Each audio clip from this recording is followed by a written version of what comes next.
عباده الذين اصطفى أما بعد أعوذ بالله من الشيطان الرجيم بسم الله الرحمن الرحيم ورد الله الذين كفروا بغيظهم لم ينالوا خيرا وكفى الله المؤمنين القتال وكان الله قويا عزيزا۔ ورد اللہ، رد یردو کا معنی ہے لوٹانا، غیظ یعنی غصہ۔ اللہ تبارک و تعالی نے کافروں کو ان کے غیظ و غضب کے ساتھ واپس لوٹا دیا۔ لم ینالو خیرا، نال ینالو کا معنی ہے پانا، انہوں نے کوئی خیر یعنی کوئی بھلائی نہیں پائی۔ وَكَفَى اللَّهُ، کفا کافی ہو جانا، کفایت کرنا، اور اللہ تبارک و تعالی نے مومنوں کی کفایت کر لی قتال سے یعنی لڑائی سے۔ اور بے شک اللہ تبارک و تعالی بہت زیادہ طاقتور اور عزیز یعنی غالب ہے۔ یہاں پر غزوہ خندق کا بیان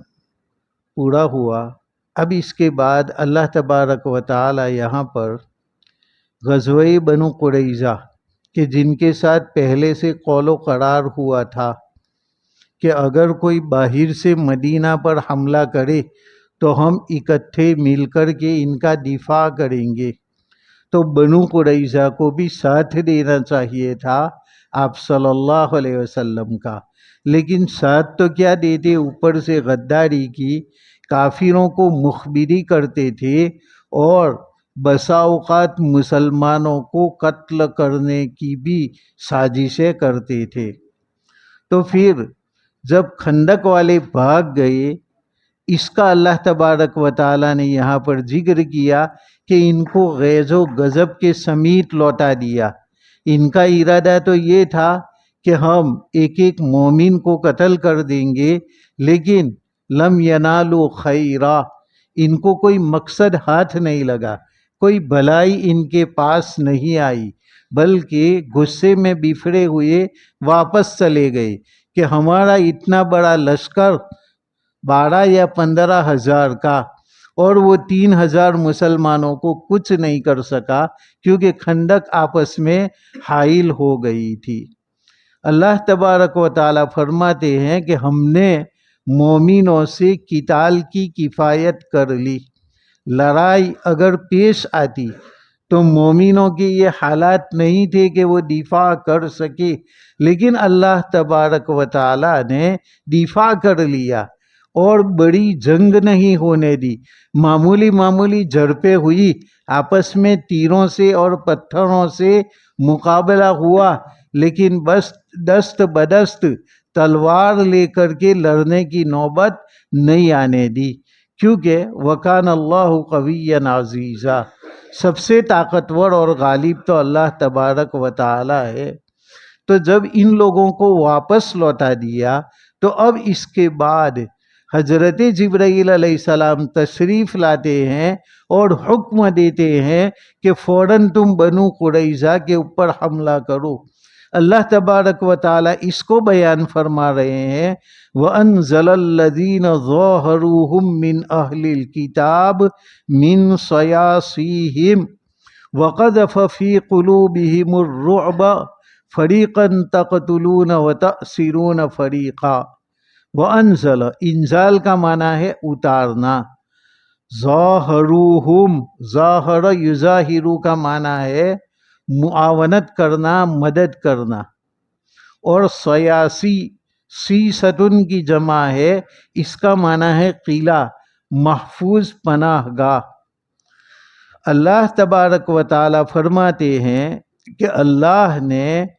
ان لوگوں کو اتار دیا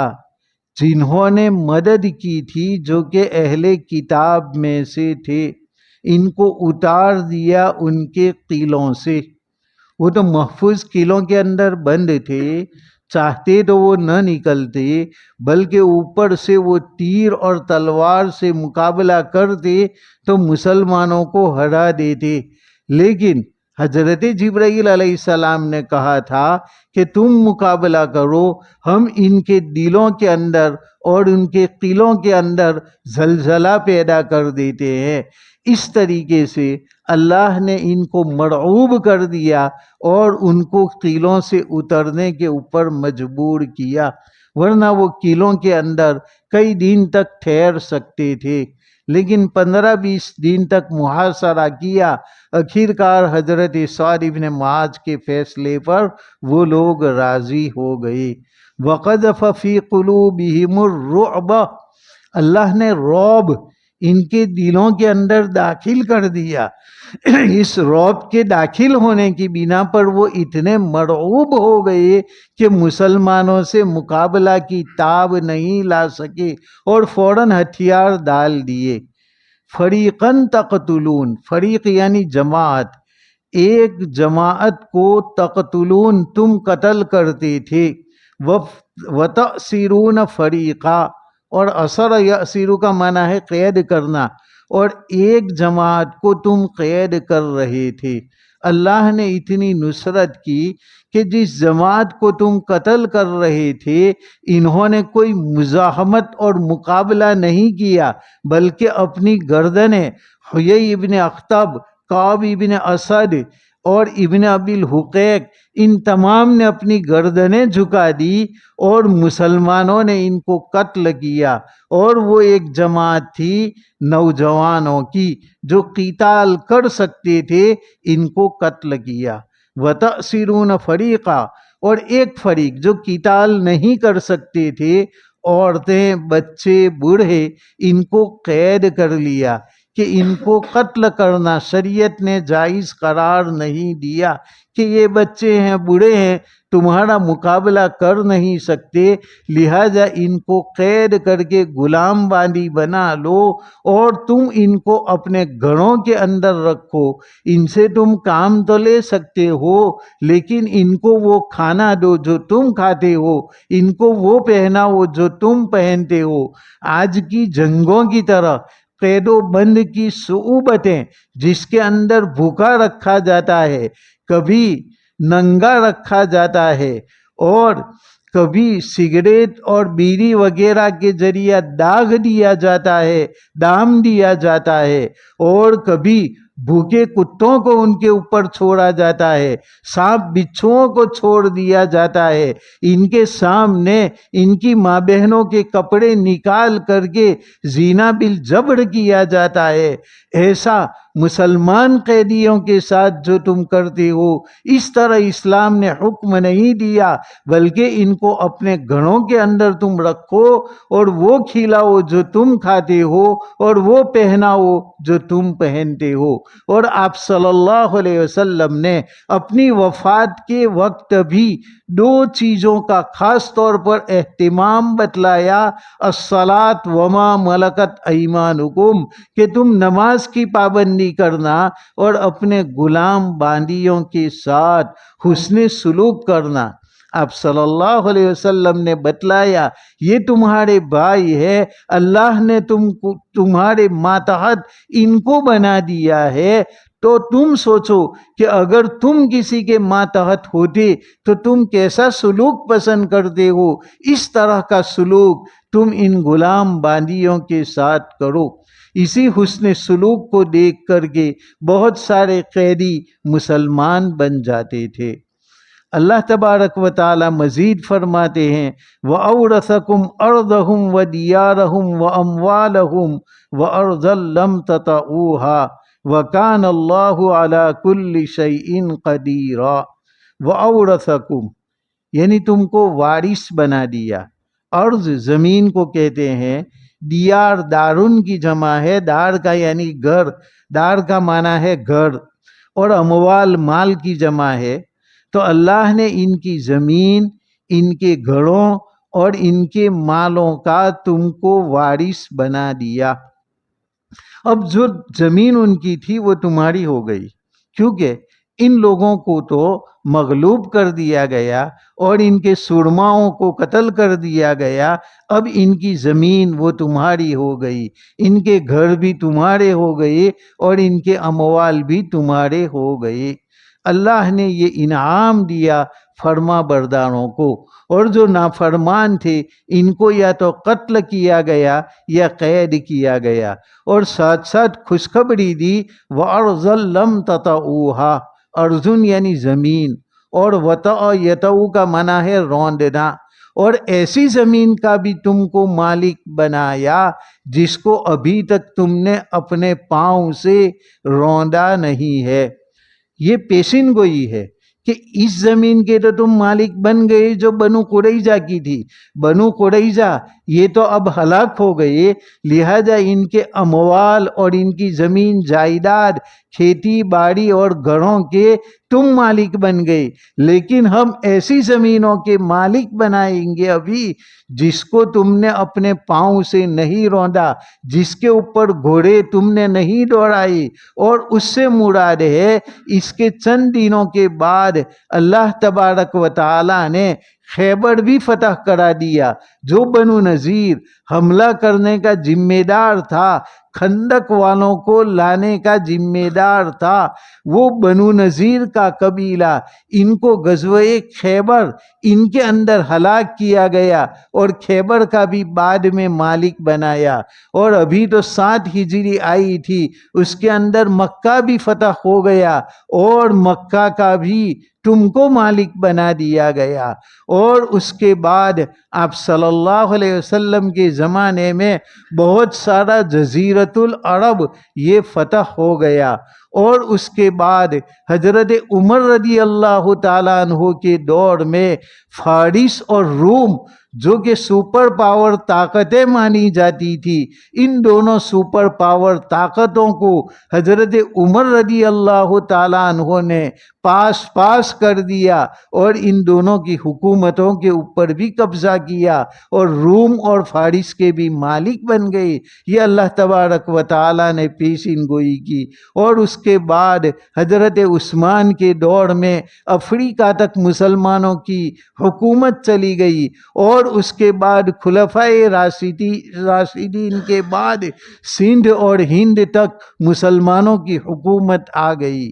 وَكَانَ اللَّهُ عَلَى كُلِّ شَيْءٍ قَدِيرًا، اللہ تبارک و تعالی ہر چیز پر قادر ہے۔ وہ تمہارے اعمال کو دیکھتا ہے اور تمہاری قربانیوں کو دیکھتا ہے کہ تم اللہ کے راستے میں خون دینے کے لیے تیار ہو یا نہیں، احکام کے اوپر چلنے کے لیے تیار ہو یا نہیں۔ وہ تمہاری قربانیوں کو دیکھنے کے بعد اللہ تبارک و تعالی تم کو پوری سرزمین کا مالک بنائے گا۔ اور مسلمانوں کی حالت جب تک اسلام کے اعتبار سے درست رہی، وہاں تک مسلمانوں کی حکومت رہی۔ پھر تاتاریوں کا حملہ ہوا، پھر تاتاری بھی مسلمان ہو گئی، اور اس کے بعد عثمانیوں کا دور آیا، اور عثمانی خلافت 1924 کے اندر تباہ کر دی گئی ان غیر مسلموں کے ہاتھوں۔ جبکہ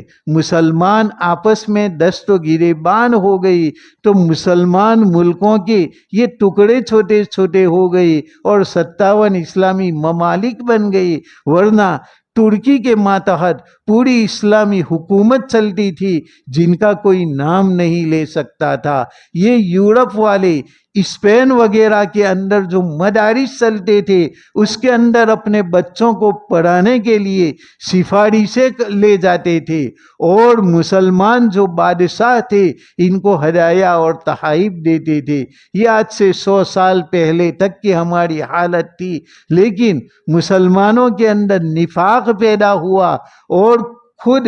غرض پرستوں نے، اغراض پرستوں نے مسلمانوں کا بہت بڑا نقصان کر دیا، اور چند ٹکڑوں پر راضی ہونے کے لیے عثمانی خلافت کے ساتھ غداری کی، اور وہ مسلمانوں کا رعب چلا گیا۔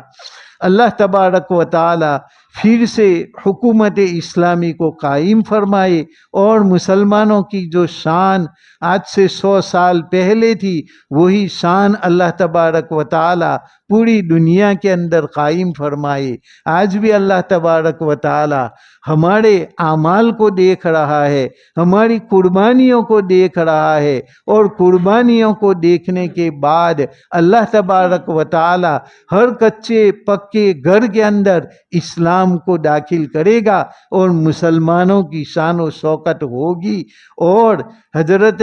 مہدی علیہ السلام حکومت کریں گے، تو اس کے اندر کوئی بھی کافر کی طاقت باقی نہیں رہے گی، بلکہ وہ مغلوب ہو جائیں گے۔ اس کے بعد عیسیٰ علیہ السلام کا دور آئے گا تو کوئی بھی کافر باقی نہیں رہے گا، یہ حکومت بھی ہماری چلے گی، اور کوئی زکوٰۃ لینے والا بھی نہیں ہوگا، اور انار کا چھلکا اتنا بڑا ہوگا کہ ایک آدمی اس سے سایہ حاصل کرے گا، اور بکری کا دودھ اتنا زیادہ ہوگا کہ پورے گھرانے والوں کو کفایت کر جائے گا، زمین اپنی برکتوں کو کھول دے گی، اور عدل و انصاف پوری جگہ کے اوپر پھیل جائے گا۔ یہ اللہ کا وعدہ ہے، ہمارے اعمال کو دیکھ کر کے اللہ تبارک و تعالی ان وعدوں کو پورا کرے گا، اور اس کے بعد قیامت آئے گی اس طریقے سے کہ اللہ تبارک و تعالی مومنوں کے اوپر، جو کہ سچے مومن ہے، ایک ہوا بھیجے گا، اور وہ ایسی نرم ہوا ہوگی جو ان کے دماغ کے اندر داخل ہو جائے گی، دماغ کے اندر غنودگی طاری ہو جائے گی، جیسے آدمی کو میٹھے جھونکے آتے ہیں نیند سے پہلے، اس طریقے سے اس کو جھونکے کی طرح کا جھٹکا لگے گا، اور بالکل عافیت کے ساتھ وہ تمام کے تمام جتنے مومنین ہیں وہ مر جائیں گے، اور اس کے بعد کوئی بھی مومن باقی نہیں رہے گا، اور ان کافروں کے اوپر پھر یہ قیامت آنے والی ہے۔ اس وقت وہ زنا کریں گے، وہ بھی جانوروں کی طرح۔ ان کا اچھا آدمی وہ ہوگا جو کہے گا کہ بھئی تم ایک طرف ہو کر کے زنا کرو، وہ بھی زنا سے روکے گا نہیں بلکہ راستے سے ہٹائے گا۔ ایسے لوگ پیدا ہو جائیں گے، کوئی اللہ اللہ کہنے والا نہیں رہے گا۔ اس کے بعد قیامت قائم ہو جائے گی۔ اس سے پہلے مسلمانوں کی حکومت ہونے والی ہے۔ اللہ تبارک و تعالی ہمیں ایسے اعمال کی توفیق دے، اور ہمیں وہ قربانیاں دینے کی توفیق دے جس کی بنا پر مسلمانوں کی شان و شوکت پھر سے قائم ہو جائے۔ اس کے بعد اللہ تبارک و تعالی ازواج مطہرات کو خطاب کرتا ہے، یا ایھا النبی قل لازواجک ان کنتن تردن الحیاۃ الدنیا وزینتہا فتعالین امتعکن واسرحکن سراحا جمیلا۔ یا ایھا النبی، یا ایھا یعنی اے نبی، النبی، ازواج یعنی زوجن کی جمع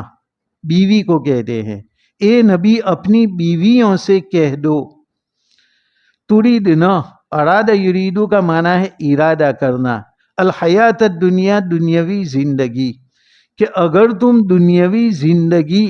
وزینتہا زینت، دنیا کی بہار، پر رونق اور زیب و زینت، کہ اے نبی کی بیویوں اگر تم دنیاوی زندگی اور اس کی عیش اور بہار چاہتی ہو تو فتعالین، تعالین جمع کا صیغہ ہے، عزت کا خطاب ہے، تو آؤ میرے پاس۔ امتعکن، متع یمتع تمتیع، اس کا معنی ہے فائدہ پہنچانا، اور سرہ یسرہ کا معنی ہے چھوڑ دینا۔ اگر تمہیں دنیاوی زندگی اور اس کی عیش اور بہار چاہیے تو آؤ میں تم کو کچھ فائدہ پہنچا دوں، وَأُسَرِّحْكُنَّ، اور تم کو چھوڑ دوں، سراحا جمیلا، جمیل عمدہ خوبصورت، میں تم کو عمدہ طریقے سے چھوڑ دوں۔ یہاں پر جب غزوہ بنو قریظہ، اس کے بعد بنو نذیر، اس کے بعد خیبر، یہ تمام جب فتوحات حاصل ہوئی تو مسلمانوں کو بہت زیادہ مال ملا، یہاں تک کہ جو مسلمانوں کا فقر و فاقہ تھا یہ ختم ہو گیا، کیونکہ ان لوگوں کے جو بڑے بڑے باغات وغیرہ تھے وہ مسلمانوں کے حصے میں آ گئے، ان کے بہت سارے گھر یہ بھی مسلمانوں کے حصے میں آ گئے، تو مسلمانوں کے اندر کچھ عیش آ گیا اور کچھ فراخی آ گئی۔ تو ازواج مطہرات جو کہ ہمارے نبی کریم صلی اللہ علیہ وسلم کی بیویاں تھیں، انہوں نے بھی سوچا کہ جب ہر ایک کو عیش اور عشرت سے حصہ ملا تو ہمیں بھی تو ملنا چاہیے۔ تو ازواج مطہرات وہ نبی صلی اللہ علیہ وسلم کو تکلیف دینا نہیں چاہتی تھی، لیکن وہ چونکہ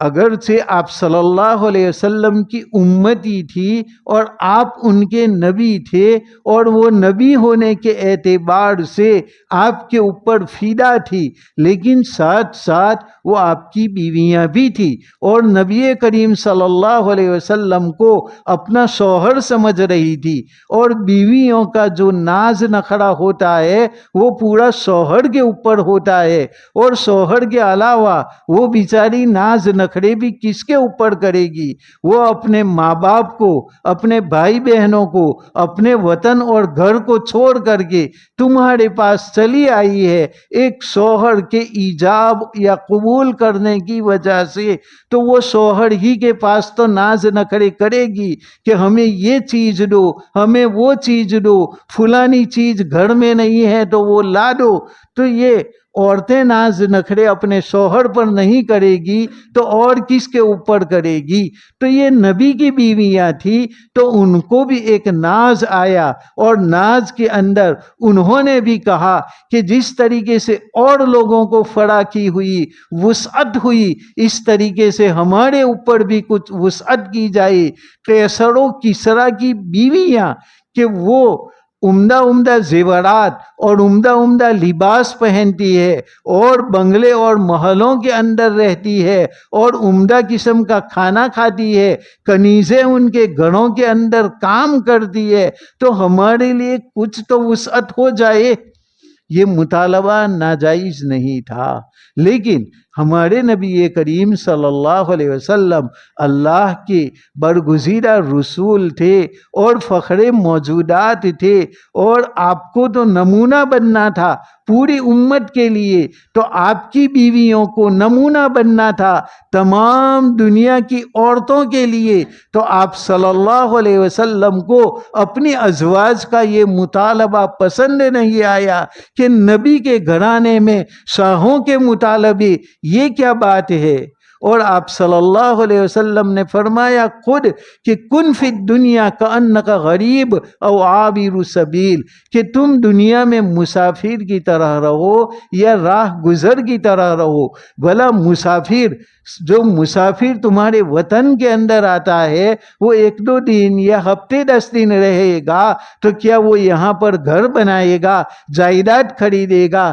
نہیں، بلکہ اس کو تو چلے جانا ہے، تو تھوڑے دن اپنے کھانے پینے کا کسی طرح انتظام کر کے وہ کسی جگہ پر سو جائے گا، کرائے کے مکان میں یا کسی بھی جگہ پر مسافر خانے میں وہ رہ لے گا، اپنا گھر وہ بناتا نہیں کیونکہ اس کو رہنا نہیں ہے۔ ہم بھی جب بمبئی وغیرہ کا، دہلی وغیرہ کا سفر کرتے ہیں تو وہاں پر کوئی جائیداد نہیں بساتے کیونکہ وہاں پر رہنا تو ہے نہیں، تو تھوڑے دن رہتے ہیں۔ تو آپ صلی اللہ علیہ وسلم نے فرمایا کہ یہ دنیا بھی مسافر خانہ ہے، تم سے پہلے تمہارے دادا کے پردادا تھے، پھر تمہارے دادا کے دادا ہوئے، پھر دادا کے باپ آئے، پھر دادا آئے، اور پھر تمہارے باپ آئے، پھر تم رہے، پھر تم چلے جاؤ گے، تمہارے بیٹے آئیں گے، پوتے آئیں گے، پھر پڑپوتے آئیں گے۔ اس طریقے سے یہ دنیا تو مسافر خانے کی طرح چلتا رہے گا، تو دنیا میں تم مسافر کی طرح رہو۔ اور پھر فرمایا کہ بلکہ راہ گزر کی طرح رہو۔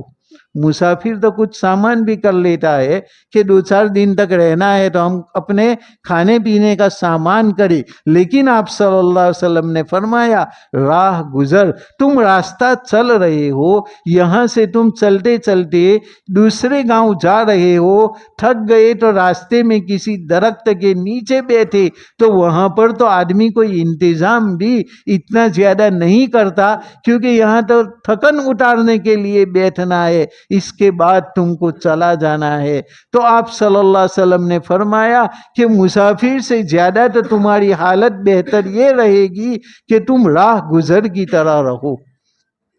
اب خود آپ صلی اللہ علیہ وسلم اپنے لیے فقر و فاقہ کی زندگی پسند کرتے تھے۔ اللہ تبارک و تعالیٰ نے تو فرمایا تھا کہ اگر آپ چاہو تو بطحائے مکہ کو میں سونا بنا دوں، اور یہ صفا اور مروہ ان پہاڑوں کو بھی میں سونے کا بنا دوں، لیکن آپ صلی اللہ علیہ وسلم نے فرمایا کہ نہیں یا اللہ، مجھے ایک دن کھانا دو تاکہ میں کھا کر کے شکر گزاری ادا کروں، اور ایک دن مجھ پر فقر و فاقہ ہو تاکہ میں اس کے اوپر صبر کروں اور صبر کا اجر و ثواب پاؤں۔ تو آپ کا جو فقر و فاقہ تھا وہ خود اختیاری فقر و فاقہ تھا۔ آپ کے پاس مال و جائیداد جو صحابہ کے پاس آئی وہ آپ کے پاس بھی تو آئی، لیکن آپ نے اس کو اپنے پاس نہیں رہنے دیا بلکہ امت کے اوپر خرچ کر دیا۔ آپ اپنے پاس کچھ بھی رکھنا نہیں چاہتے تھے۔ چند پیسے آپ صلی اللہ علیہ وسلم کے گھر کے اندر رہ گئے تھے، مصلی کے اوپر نماز پڑھانے کے لیے آتے ہیں، تکبیر ہو گئی اور تکبیر کے بعد آپ اپنے گھر کے اندر تشریف لے جاتے ہیں اور واپس آتے ہیں اور اس کے بعد نماز پڑھاتے ہیں۔ صحابہ کرام نے پوچھا کہ تکبیر کے بعد آپ واپس آئے اور پھر نماز پڑھائی، تو فرمایا کہ 1-2 درہم میرے گھر کے اندر رہ گئے تھے، مجھے ایسا ہوا کہ میری وفات یہاں پر ہو جائے اور گھر کے اندر اتنی دولت باقی رہ جائے۔ حالانکہ 2-3 دینار جو کسی شمار کے اندر نہیں ہوتے اور امتیوں کو تو رکھنے کی بھی اجازت دی، لیکن آپ اپنے لیے اس کو بالکل پسند نہیں کرتے تھے، یہاں تک کہ نماز کے دوران بھی آپ تشریف لے گئے اور گھر سے وہ لائے اور فوراً اس کو صدقہ اور خیرات کر دیا۔ یہ حالت تھی، یہ نمونہ بننا تھا آپ کو پوری امت کے لیے، کہ مالدار کے لیے بھی آپ نمونہ ہے، کہ آپ کے پاس شاہوں کے خزانے آ چکے ہیں، آپ کے پاس بنو نذیر بنو قریظہ کی دولت آ گئی ہے، لیکن آپ نے اسے اللہ کے راستے میں اللہ کے راستے میں خرچ کیا، اور آپ ایک طرف فقر و فاقہ بھی اختیار کر رہے ہیں اور غریبوں کے لیے بھی نمونہ بن رہے ہیں۔ تو ہمارے نبی سب کے لیے نمونہ ہے اور اولاد کے لیے بھی نمونہ ہے۔ آپ باپ بھی تھے، چند آپ کی بیٹیاں بھی تھی، آپ کی بیٹیاں بھی تھی، تو باپ ہونے کے اعتبار سے بھی نمونہ ہے۔ آپ اپنی ماں کی خدمت کرتے تھے، اس میں بھی آپ نمونہ تھے۔ آپ نے اپنی دودھ شریک ماں ان کا بھی کتنا احترام کیا، اس میں بھی آپ نمونہ تھے۔ آپ ریت بن کر کے بھی مکہ مکرمہ میں رہے، اس میں بھی آپ نمونہ تھے، اور فتح مکہ کے بعد پورے عرب پر آپ کی حکومت ہو گئی تو بادشاہوں کے لیے بھی آپ نمونہ تھے۔ تو آپ کو تو نمونہ بننا تھا، آپ کی ازواج کو نمونہ بنانا تھا، اس لیے آپ نے اپنی ازواج کا یہ مطالبہ پسند نہیں کیا، تو اپنی اولاد سے آپ ناراض ہو گئے کہ تم نبی کے گھر کے اندر نبی کی جو نسبت اللہ کے ساتھ ہوتی ہے تو بس اللہ کا قرب، اس کا تعلق اور اس کی محبت کا ہوتا ہے، اس کو دنیا سے اتنا ہی واسطہ کہ پیٹ بھر غذا مل جائے اور کھانے پینے کا سامان مل گیا اور سطر چھپانے کا کپڑا مل گیا اور ایک چھوٹا سا چھجا مل گیا جس کے اندر سر چھپا سکے، اس سے زیادہ ہمارے نبی کا دنیا سے کوئی تعلق نہیں تھا۔ تو اپنی ازواج سے یہ ناپسند کیا تو اللہ تبارک و تعالی نے یہ آیت نازل کی کہ اپنی ازواج کو فرما دو کہ اگر تمہیں دنیا کا نقشہ چاہیے، دنیا کی باغ و بہار اور عیش و آرام چاہیے تو تم آؤ، میرے لیے تو دنیا مناسب نہیں، میں اپنے گھر میں دنیا دار عورت کو پسند نہیں کر سکتا۔ ہاں ایک کام کر سکتا ہوں، اگر تمہارا نباہ میرے ساتھ نہیں ہو سکتا تو تم میرے پاس آؤ اور تم مطالبہ کرو تو میں تم کو عمدہ طریقے سے چھوڑ دوں۔ آج تو میاں بیوی میں جھگڑا ہو جاتا ہے تو عورتوں کو ذلیل کیا جاتا ہے، لیکن قرآن نے بتلایا کہ ان عورتوں کو ذلیل نہیں کرنا ہے، ان کو کہو کہ اگر دنیا تمہیں چاہیے تو یہ تمہارا جائز مطالبہ ہے، میں تو نبی ہوں اس لیے میری شان کے مناسب نہیں ہے، اور میرے ساتھ تمہیں رہنا ہو تو میری شان کے مطابق تمہیں رہنا پڑے گا، اللہ کو جو پسند آئے اس کے مطابق تمہیں رہنا پڑے گا، لیکن تمہارا مطالبہ جائز ہے، میں تم کو چھوڑ دوں، تم میری زوجیت سے الگ ہو جاؤ، میں تم کو طلاق دوں گا، اور طلاق میں بھی میں تم کو بدنام نہیں کروں گا کہ یہ ایسی عورت تھی ویسی عورت تھی۔ جیسے کہ آج طلاق ہو جاتی ہے تو مرد کے گھر والے عورت کو بدنام اور عورت کے گھر والے مرد کو بدنام کرتے ہیں، لیکن قرآن نے ایک نسخہ بتلایا کہ ایسا نہیں ہے، تم دونوں میں نباہ اگر نہیں ہو سکتا ہے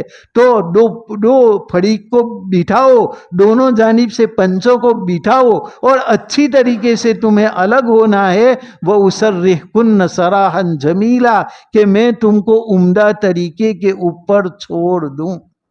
اس کے بعد دوسری آیت بھی ہے، اور ازواج مطہرات نے پھر آخرکار اللہ اور رسول کو پسند کیا، اس کا بھی تذکرہ ہے، انشاءاللہ آئندہ کل اس کو کریں گے۔ تھوڑی دیر دعا کر لیں۔ سبحان اللہ والحمد للہ ولا الہ الا اللہ واللہ اکبر ولا حول ولا قوة الا باللہ العلی العظیم، لا الہ الا اللہ الحلیم الکریم، سبحان اللہ رب العرش العظیم والحمد للہ رب العالمین۔ نسألک موجبات رحمتک وعزائم مغفرتک والغنیمۃ من کل بر والسلامۃ من کل اثم، اللہم لا تدع لنا ذنبا الا غفرتہ ولا ہما الا فرجتہ ولا دینا الا قضیتہ ولا مرضا الا شفیتہ ولا حاجتا الا قضیتہا یا ارحم الراحمین۔ یا اللہ یا رحمان یا رحیم یا ذا الجلال والاکرام یا حی یا قیوم یا ارحم الراحمین یا ارحم الراحمین یا ارحم الراحمین۔ یا اللہ ہم گنہگار ہے، مجرم اور خطاوار ہے، یا اللہ آخری عشرہ چل رہا ہے، رمضان اب جانے کا نام ہی لے رہا ہے، یا اللہ اب رمضان کے آخری ایام ہے، ہم سے رمضان رخصت ہو رہا ہے، آخری عشرہ جہنم سے خلاصی کا عشرہ ہے، یا اللہ ہم گنہگاروں کو تو بخش دے، ہمارے ماں باپ کی مغفرت فرما دے، ہمارے بیوی بچوں کی، ہمارے بھائی بہنوں کی، ہمارے عزیز و اقارب کی، یا اللہ تو مغفرت فرما دے، یا اللہ یا رحمان یا رحیم۔ یہ رمضان کا مہینہ اس کو ہماری مغفرت کا ذریعہ بنا دے، اس کو تقوی کا ذریعہ بنا دے، ہماری طہارت کا ذریعہ بنا دے، اور یا اللہ جو ایام باقی رہ گئے ہیں ان کی قدردانی کرنے کی ہمیں تو توفیق عطا فرما دے، یا اللہ یا رحمان یا رحیم۔ جو سبھی قدر ابھی 23، 25، 27، 29 ان راتوں کی خاص طور پر قدردانی کرنے کی تو ہمیں توفیق عطا فرما، رمضان کے ایک ایک لمحے کو وصول کرنے کی توفیق عطا فرما، یا اللہ اس رمضان کو ہماری دنیا کی سرخ روئی کا ذریعہ بنا اور آخرت کی سرخ روئی کا ذریعہ بنا، یا اللہ یا رحمان یا رحیم۔ ہم محتاج ہے، اور یا اللہ ہم تیرے پاس مانگتے ہیں، یا اللہ تو ہمارے کاروبار میں برکت عطا فرما، ہماری کھیتیوں میں برکت عطا فرما، ہماری ملازمتوں میں برکت عطا فرما، ہمارے پیشوں میں تو برکت عطا فرما، ہماری دکانوں کے اندر تو برکت عطا فرما، یا اللہ ہم میں سے جس کے جو بھی روزی کے ذرائع ہے، یا اللہ ان تمام ذرائع کے اندر تو خوب برکتیں پیدا فرما، اور یا اللہ ہمیں تو کسی کا محتاج نہ بنا، بلکہ یا اللہ ہم کو تیرے راستے میں صدقہ اور خیرات کرنے والا بنا، اور یا اللہ ہمیں تو کسی کا محتاج نہ بنا، ہماری دنیاوی زندگی بھی یا اللہ تیری فرما برداری اور آرام کے ساتھ تو گزار دے، اور یا اللہ تو ہماری موت بھی اس حالت کے اندر دے کہ ہمارے اوپر نہ تیرا کوئی قرض باقی ہو، نہ تیرے بندوں کا کوئی قرض باقی ہو، اور ہماری زبان پر کلمہ لا الہ الا اللہ محمد الرسول اللہ ہو۔ اس حالت میں تو ہمیں موت عطا فرما، ہماری قبر کی منزل آسان بنا، حشر کی منزل آسان بنا، جنت کے اندر تو ہمیں داخلہ نصیب فرما یا اللہ یا رحمان یا رحیم۔ انبیاء کرام نے جس طریقے سے روزے کے مہینے گزارے ہیں، اولیاء کرام نے جس طریقے سے روزے کے مہینے گزارے ہیں، یا اللہ ان انبیاء کرام اور اولیاء کرام کے صدقے میں ہمارا رمضان بھی تو اسی طریقے سے گزار دے، اور یا اللہ ان کے صدقے میں تو ہماری دنیا بھی بنا اور آخرت بھی بنا۔ یا اللہ ہم تمام کے اندر، ہمارے دل کے اندر جو امیدیں ہیں، ہم کبھی وہ امیدیں دوسروں کو بتا بھی نہیں سکتے، یا اللہ تو ہماری ان امیدوں کو جانتا ہے، یا اللہ تو ہماری ان تمام امیدوں کو پورا فرما اور ہمیں کسی کا محتاج نہ بنا۔ یا اللہ تیرے خزانے کے اندر کوئی کھوٹ نہیں ہے، تو بھر بھر کر کے دے گا، لب بھر کر کے بھی دے گا، تو تیرے خزانے میں کوئی کمی آنے والی نہیں ہے۔ اور یا اللہ ایسے موقع پر ہمارے فلسطین کے بھائیوں کو اور بہنوں کو ہم یاد کرتے ہیں، یا اللہ ان کا روزہ کس طریقے سے گزرتا ہوگا، سحری اور افطاری کس طریقے سے ہوتی ہوگی، یا اللہ تو ہی ان کی حفاظت فرما، تو ان کو عزت کے ساتھ سحری اور افطاری کرا دے، اور عزت کے ساتھ ان کو تو مقام عطا فرما دے، اور بہادری کے ساتھ ان کو لڑنے کی توفیق عطا فرما۔ اور یا اللہ تو نے جیسے خندق والوں سے کفایت کر لی، یا اللہ فلسطین والوں کی جانب سے بھی تو کفایت کر لے، اور خاص کر کے تو ان کی مدد فرما، آگے سے پیچھے سے ان کی نصرت فرما، بیت المقدس کی حفاظت فرما، مسجد حرام کی حفاظت فرما، حرمین شریفین کی حفاظت فرما، اور یا اللہ جن شاعر اسلام کو کفار تباہ کرنا چاہتے ہیں ان کے منصوبوں کو تو ناکام فرما، اور جن شاعر اسلام کی حفاظت کے لیے مجاہدین لڑ رہے ہیں تیرے راستے کے اندر، تو ان کی بھرپور نصرت اور اعانت فرما۔ اور یا اللہ تو ہماری دعاؤں کا مکمل حصہ ان کے ساتھ لگا دے، تاکہ قیامت کے دن ہمیں پوچھنا ہو کہ وہ جان دے رہے تھے تم کیا کر رہے تھے، وہ بھوکے تھے تم کیا کر رہے تھے۔ یا اللہ ہم کمزور ہیں، ہم ان کی مدد نہیں کر سکتے ہیں، تو یا اللہ ہم سے جو ہو سکا کمزور لوگوں سے ہم دعا کے ذریعے ان کے ساتھ ہے، اور یا اللہ ہم تجھ ہی سے مطالبہ کرتے ہیں کہ تو ان کی بھرپور نصرت اور معاونت فرما،